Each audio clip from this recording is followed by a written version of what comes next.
there's something wrong with my baby. You have a look at her and you tell me if there's nothing wrong with her.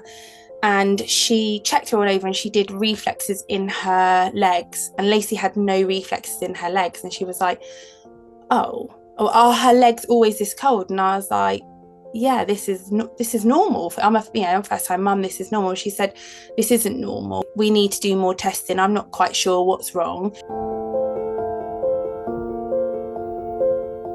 Sou diagnosticada com a deficiência de TK2 e quero compartilhar um pouco da minha jornada com essa condição. Espero que a minha história consiga ajudar outras pessoas a entender melhor como é viver com uma doença mitocondrial como essa. He actually had the infantile onset of TK2d, so he was diagnosed at a pretty early age. He's been blessed enough to be a part of an amazing clinical trial that has offered us real-life living hope.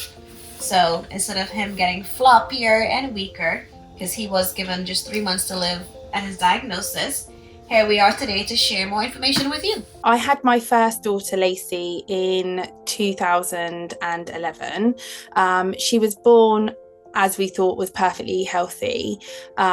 She didn't quite reach her first sort of milestones, and I had a few concerns, and I went to my GP and I was kind of fobbed off and told, she's fine, I'm a first time mum, I'm overreacting a little bit. So I phoned up my GP again and I explained, I do have these concerns, I'll come down. And the GP was there's nothing wrong with your baby. And I was like, no, there's something wrong with my baby, I want to have a referral.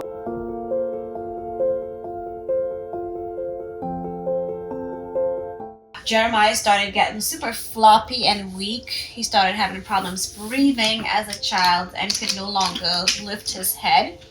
He became tired all the time, and it was actually just a random fever one day, and then it seemed to all go downhill from there. He was breastfed and he would feed less, and I was extremely concerned, so I reached out to his pediatrician.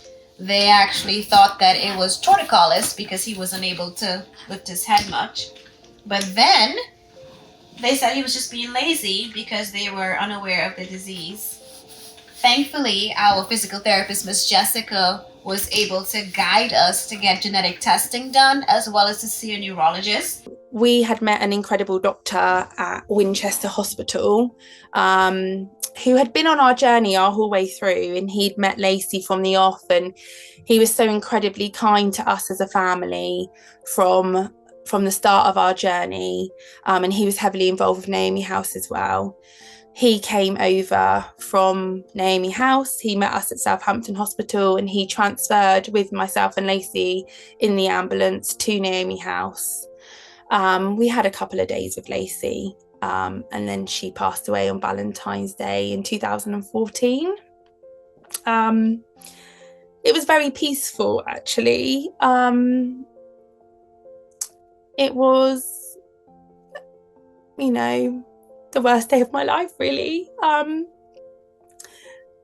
But there was nothing else we could do for her, so we just made her as comfortable as we could make her, and we were with her the whole way. So there was a massive storm that night. I remember being a massive storm, and me and Dom always said, well, she's obviously found her legs now, so she's having a party.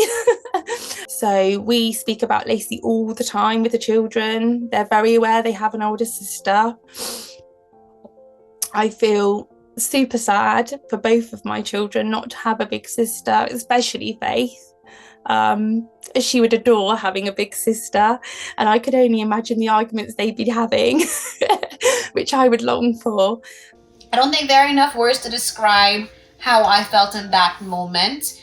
It was definitely the last thing that I expected to hear, and because I knew nothing of it, I think that made the feeling a little bit more overwhelming.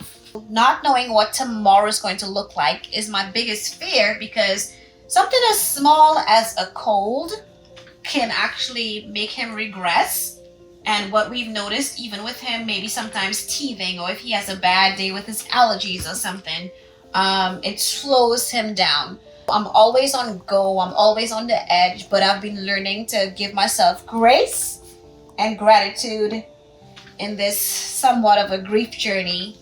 And because I know now that we actually have hope with the research meds, I'm trying to shift my gears a little bit and do a little bit more self-preservation so that I can continue giving him the level of care that he needs. Só aos 35 anos é que eu recebi o diagnóstico. Foram anos de incerteza, até entender o que eu tinha. Apesar do impacto, ter um nome para a condição me ajudou a buscar mais informações e a me conectar com outras pessoas. Speaking is probably the main thing that's going to help you get through what you're going through. Não estamos sozinhos. A gente pode se apoiar e seguir com coragem. Obrigada por me ouvir e por participar dessa corrente de conscientização. Even though you may have an awful diagnosis, don't let it change your heart and your core, and let love be the guiding force on the journey.